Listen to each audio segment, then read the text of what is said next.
کیے ہیں اس نے، تو اس لیے اس کو بوسہ دینا مشکل ہوتا ہے۔ تو میں نے کیا کیا، میں نے کہا ان عورتوں کو بھی تو موقع ملنا چاہیے نا بوسہ دینے کا۔ میں نے 3-4 کالے حبشیوں کو یوں پکڑا نا، ان کو میں نے کہا یوں ہاتھ پکڑو میرے ساتھ، انہوں نے بھی ہاتھ پکڑے، میں نے بھی یوں پکڑ کے ہم کھڑے ہوئے، ہم نے عورتوں کو کہا کہ آپ بوسہ دیں۔ وہ کہنے لگا تو عربی کہتا ہے او حاجی لا ایسے مت کرو۔ وہ اس لیے کہہ رہا تھا کہ بوسہ وہی دے گا جس کی قبولیت اللہ کی بارگاہ سے ہوگی۔ سبحان اللہ۔ موضوع اور میرا موقف یہ ہے کہ کچھ بھی مانتے ہو، قرآن کو مانتے ہو، اسلام کی وجہ سے نہ مانو۔ قرآن کو مانتے ہو تو نیزے پہ قرآن کو پڑھنے والے حسین کی وجہ سے قرآن کو مانا کرو۔ نماز کو مانتے ہو تو شیطان کی وجہ سے نماز کو مت مانا کرو کہ اس نے 6 کروڑ سال پڑھی ہے نماز۔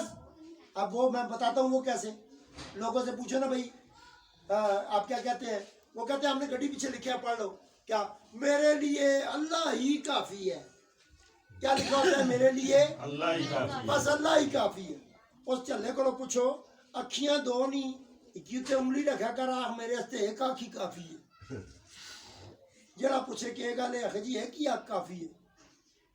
کان دیتے ہیں 2، سونگنے دی طاقت دیتے ہیں 2 پاسے، کان دیتے ہیں 2، اکھیاں دیتی ہیں 2، ہاتھ دیتے ہیں 2، پیر دیتے ہیں 2، دیہاڑ رات 2، اچھائی برائی 2، ٹھیک ہے، خوشی غمی 2 ہے۔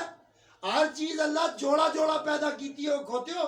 سمجھو کہ جڑی چیز اللہ اور اس کے رسول نے تسا دیتی ہے، اللہ آخیا لا الہ الا اللہ محمد رسول اللہ صلی اللہ علیہ وسلم۔ اور سمجھ آئیے کہ اللہ تامنو، پہلے اپنی زبان کرو لا الہ نل پاک، جدو پاک ہو جلے تے پھر سونے محمد دا نام کنو۔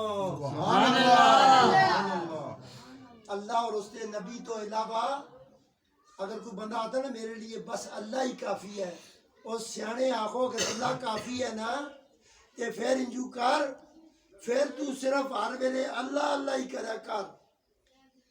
نماز پڑھے نا، نمازہ میں درود نہ پڑھیا کر۔ قرآن پڑھے تے قرآن بچو سورت محمد نہ پڑھیا کر۔ ہاں تو اللہ کافی ہے، کعبے عمرے ہستے جلے تے پھر مدینے نہ جلیا کر۔ وہ اللہ کافی ہے نا تیرے ہستے، مدینے کیوں جلنا ہے؟ اتنے تے میرے سونے نبی دا روزہ ہے، سبحان اللہ۔ مدینے نہ جلیا کر۔ اور جب تیرے ہستے اللہ کافی ہے تو قرآن نہ پڑھیا کر، کیونکہ قرآن تے میرے نبی دی زبان تو نکلے دا قرآن ہے۔ سبحان اللہ۔